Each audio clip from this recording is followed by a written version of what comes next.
Bonjour mes chers scorpions, je vous remercie de me retrouver pour cette guidance amoureuse trimestrielle qui va donc nous permettre de voir un petit peu les conseils et recommandations pour les personnes aussi bien en couple que célibataires et les conseils et avertissements seront à appliquer au cours du trimestre tout entier ou alors pour certains d'entre vous les événements se concrétiseront plus rapidement.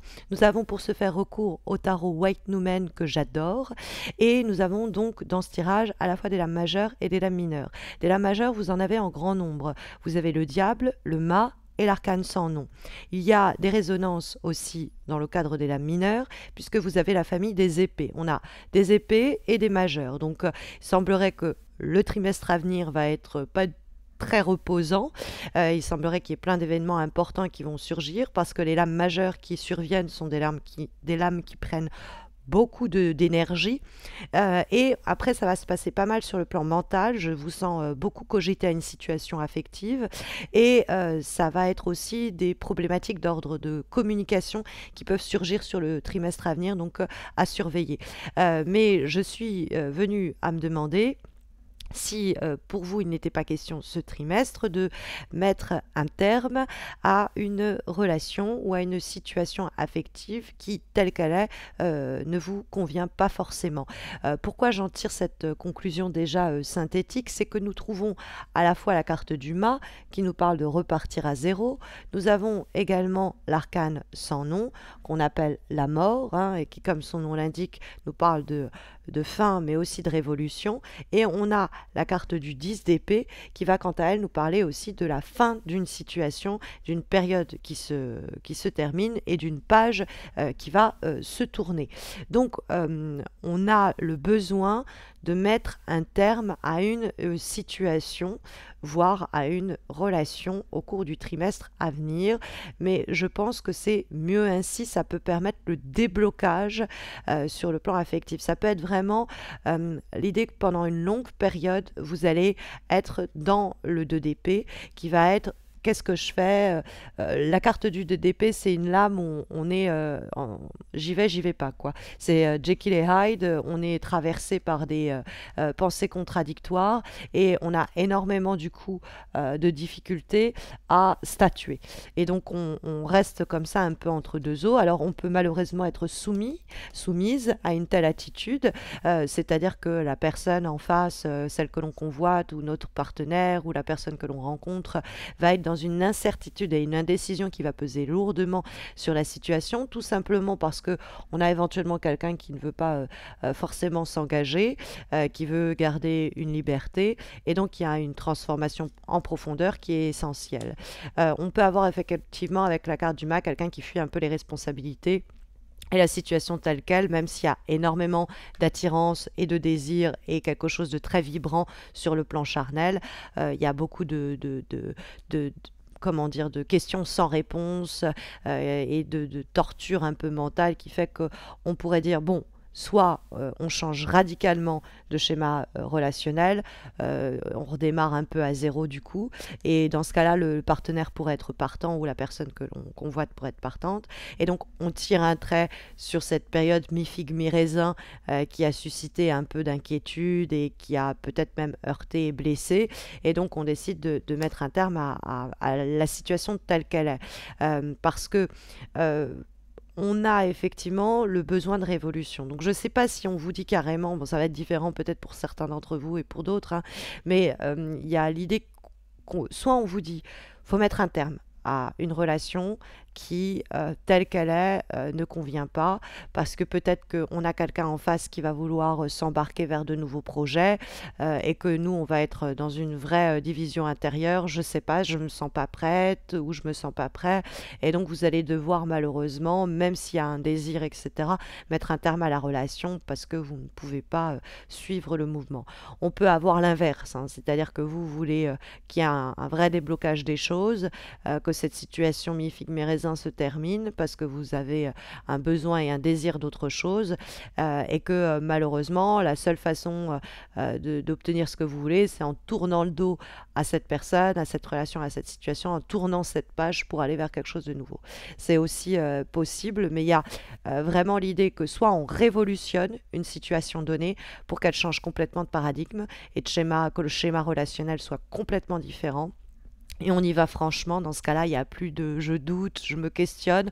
On est dans vraiment tout est vrai, tout est sincère, tout est pur et tout est très fort et intense. Et du coup, bah, ça permet de mettre un terme à cette situation qui nous avait fait souffrir, ou qui avait fait souffrir l'autre qui était d'entre deux, un entre deux.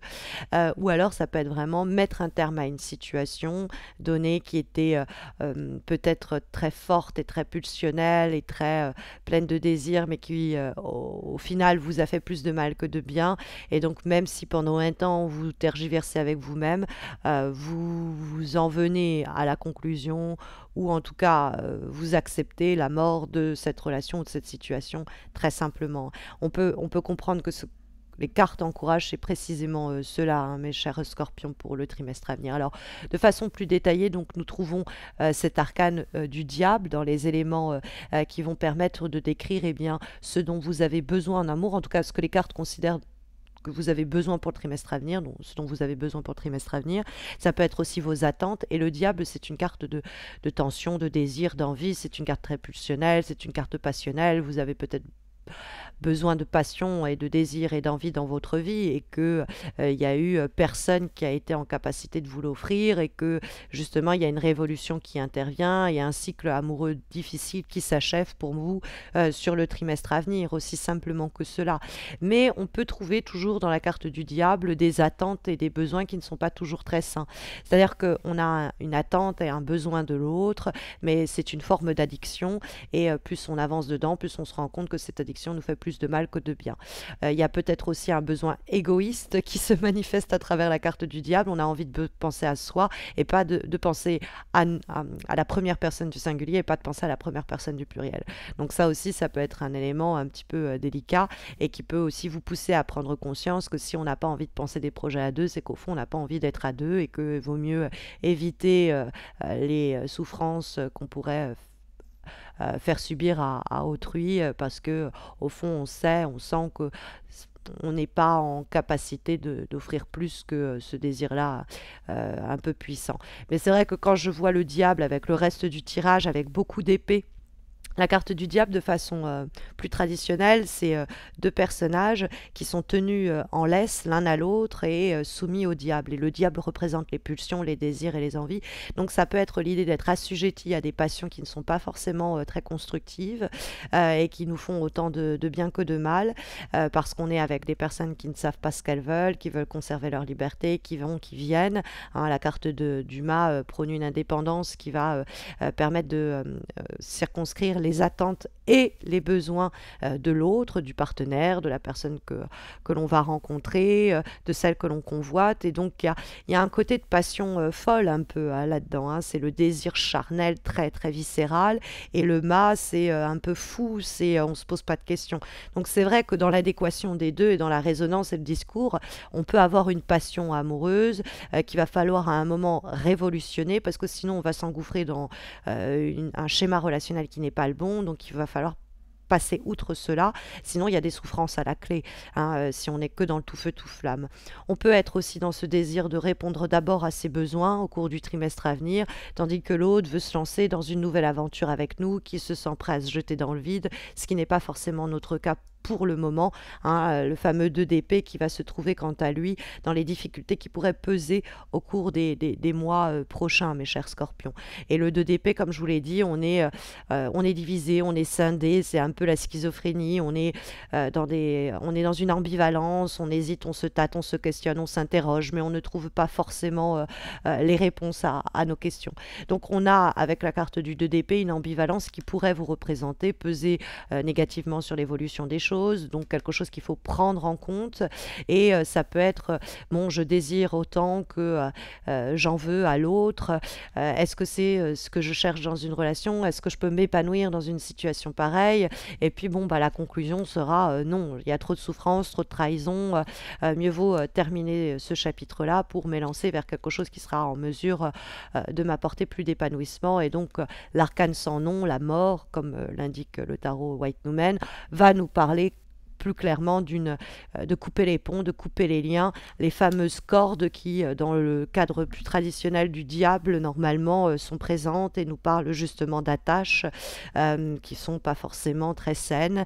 Donc c'est repérer soit une situation qui n'est pas très saine, qui pourrait être toxique pour vous comme pour l'autre, et y mettre un terme en révolutionnant les rapports, ou y mettre un terme tout court parce qu'on risque d'en subir les frais, ou on risque de créer des souffrances qui ne sont pas forcément utiles. Mais voilà, on a l'arcane sans nom qui va apparaître cette fois-ci pour décrire les éléments positifs au cours du trimestre à venir, que ce soit des attitudes ou des comportements, que ce soit vos propres agissements ou des événements qui peuvent surgir. Or, l'arcane sans nom, pour les personnes qui sont célibataires, bon, ça peut nous parler du déblocage soudain de votre vie amoureuse. Il y a la passion et le désir sexuel qui revient avec quelqu'un qui n'est peut-être pas encore complètement prêt à s'engager, mais en tout cas, cette page-là où vous pensiez que jamais rien de bon n'allait se produire sur vous pour le plan affectif, finit par se tourner. Un chapitre s'achève. Et vous avez ici un nouveau redémarrage sur le plan amoureux, on sort du célibat. Mais pour les personnes qui convoitent quelqu'un, qui entretiennent des relations un peu mi-figue, mi-raisin, on pourrait se dire avec le 2 d'épée, pour ces personnes-là, l'arcane sans nom peut plus simplement signifier la nécessité de mettre un terme à cette situation, ou en tout cas de mettre un terme au schéma présent au sein de cette relation. Parce que ça, c'est encouragé. Encore une fois, la carte intervenant là où le tirage nous dit voilà ce qui vous serait profitable, voilà ce qui peut être bénéfique.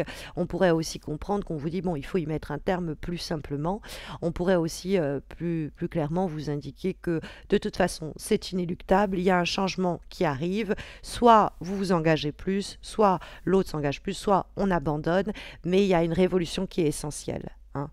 Pour sortir justement de ce 2 d'épée qui nous parle du fait que des fois aussi on ne se dit pas les choses, on ne s'avoue pas les choses entre nous ou avec soi-même, qu'on fait un peu l'autruche, qu'on est un peu dans le déni.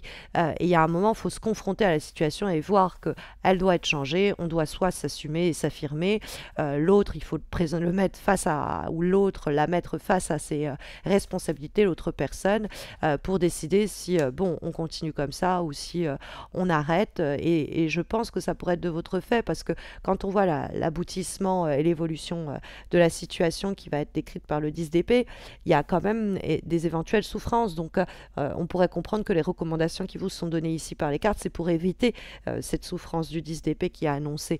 Le 10 d'épée, ça peut être en plus un sentiment d'avoir été trahi, on ne sait plus à qui on peut faire confiance, ou alors on génère ce sentiment chez notre partenaire ou chez quelqu'un, donc à surveiller. Il y a soit une page terrible qui a été difficile et qui se tourne où on a été tenu à distance, éventuellement il y a ce fameux déblocage et on sort de cette situation où on avait, passez-moi l'expression, le cul entre deux chaises avec le 2 d'épée. Et donc c'est une vraie période sombre qui s'achève et qui se tourne, mais ça peut être de votre fait en décidant d'y mettre un terme de votre propre chef, c'est aussi possible. Voilà en tout cas les énergies que cette guidance affective vous délivre au cours pour le trimestre à venir. Mais je vous invite à regarder cette vidéo au cours du trimestre à venir, à savoir mai, juin, juillet, parce que les conseils et recommandations que vous avez ici pourraient paraître encore un peu flous aujourd'hui, mais gagneront en clarté et précision au fur et à mesure que vous rapprocherez des événements en question. Vous avez également les horoscopes mensuels qui vous donneront de la visibilité à plus court terme. Vous les aurez en suggestion de cette vidéo. Et puis, n'hésitez pas à commenter cette vidéo, à liker. Ça fait toujours plaisir de voir qu'il y a un retour à mon travail. Abonnez-vous si vous si vous le souhaitez. Et puis vous pouvez même soutenir ma chaîne en souscrivant à cette chaîne pour remporter 30 minutes de consultation en direct avec moi ou un tirage personnalisé. Donc n'hésitez pas, vous avez le lien en descriptif de cette vidéo. Et puis vous pouvez aussi me retrouver sur Facebook ou Insta où j'organise de façon hebdomadaire chaque semaine également une guidance, une raison de plus pour m'y retrouver. Vous avez également le lien en descriptif de cette vidéo. Voilà, je vous souhaite le meilleur pour les semaines à venir. J'espère vous retrouver très bientôt dans le cadre des horoscopes mensuels ou sur les réseaux sociaux. Et je vous dis à très vite mes chers scorpions. Prenez bien soin de vous.